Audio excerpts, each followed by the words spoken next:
अस्सलाम वालेकुम class 10th। कल हमने टॉपिक पढ़ा था how to recognise equilibrium chemical reaction या फिज़िकल रिएक्शन। फिज़िकल मेथड कल हमने पढ़े थे जिसमें 3 मेथड थे, रिफ्रैक्टोमेट्री, पोलरिमेट्री और स्पेक्ट्रोफोटोमेट्री। बहुत ही डिटेल के साथ हम ये टॉपिक पढ़ चुके हैं। उसमें से एक मेथड रह गया था, वो था chemical method, how to recognise equilibrium by chemical method. Chemical method में हम इक्विलिब्रियम को किस तरह रिकॉग्नाइज करते हैं, हमें किस तरह पता चलेगा कि इसके अंदर इक्विलिब्रियम है या नहीं है।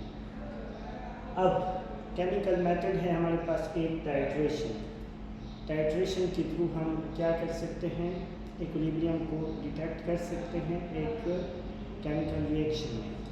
टाइट्रेशन के लिए जो बेस्ट एग्जांपल है वो है acid base titration. Acid base titration में क्या होता है कि इन दो कंपोनेंट में से किसी एक का कंसंट्रेशन हमें नोन होता है। टाइट्रेशन में हम क्या करते हैं, जिसका हमें कंसंट्रेशन नोन होता है उससे हम अननोन कंसंट्रेशन को क्या करते हैं, कैलकुलेट करते हैं।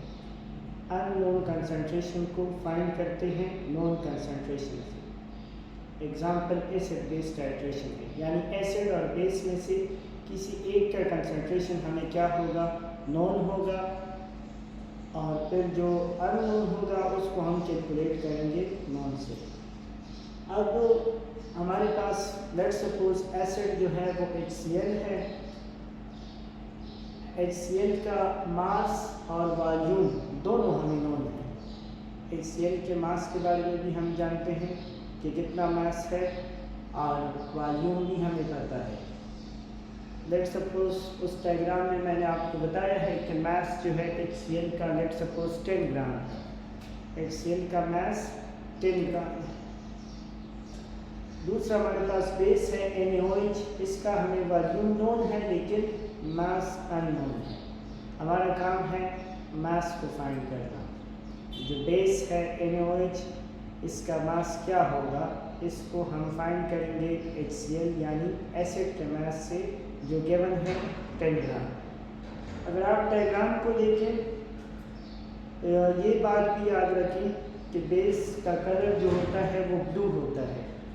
यहाँ पे मैंने बीकर लिया है और बीकर में ब्लू पेन से मैंने क्या किए हैं, लाइन खींचे हैं। ये ब्लू सोल्यूशन है बेस का NaOH का ब्लू सोल्यूशन है, ब्लू कलर है, ठीक है। और ऊपर जो मैंने एक ट्यूब लिया है इसको ब्यूरिट कहते हैं। ब्यूरिट, ये लॉन्ग ट्यूब आपको नज़र आ रहा है, ये ब्यूरिट है। ब्यूरिट में यहाँ पे एक क्या होता है, नट होता है, उसको हम क्या करते हैं, खोलते हैं, फिर उससे एक एक ड्रॉप जो है वो सोल्यूशन के अंदर जाता है।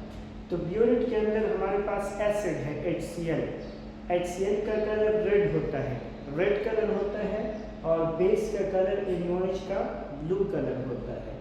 तो इससे हम इक्विलिब्रियम को किस तरह जज करेंगे, जब हम इस नट को खोलेंगे, ब्यूरिट में हमारे पास 10 ग्राम HCl है, जब हम इसको नट को खोलेंगे तो एक एक ड्रॉप जो है HCl का वो नीचे आएगा ब्लू सोल्यूशन में, यानी रेड सोल्यूशन से एक एक ड्रॉप आएगा ब्लू सोल्यूशन में। अब हमें पता है कि ब्यूरिट में जो HCl की कंसंट्रेशन है वो 10 ग्राम है।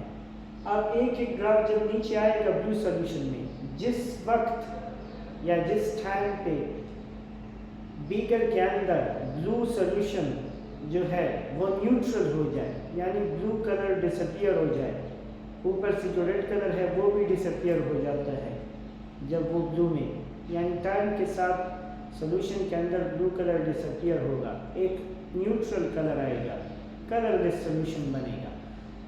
तो जितने ग्राम्स भी ऊपर से आते हैं एसिड से, अगर 6 ग्राम आ गए नीचे, 6 ग्राम आ गए नीचे ब्लू सोल्यूशन में, और ब्लू सोल्यूशन का कलर 6 ग्राम HCl से क्या हो जाता है, डिसअपियर हो जाता है, ठीक है।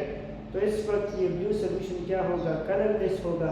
इससे मुराद ये होगा कि 6 ग्राम पे ये डिसअपियर हुआ है, और ये 6 ग्राम जो है ये NaOH की कंसंट्रेशन है, अननोन कंसंट्रेशन है N1, जो 6 ग्राम HCl से बीकर में आया है, ठीक है। तो NaOH की कंसंट्रेशन जो है ये 6 ग्राम है, ठीक है, जिसके ऊपर क्या होता है NaOH का कलर जो होता है वो डिसअपियर हो जाता है, एक कलरलेस सोल्यूशन क्या हो जाता है हमारे पास बन जाता है।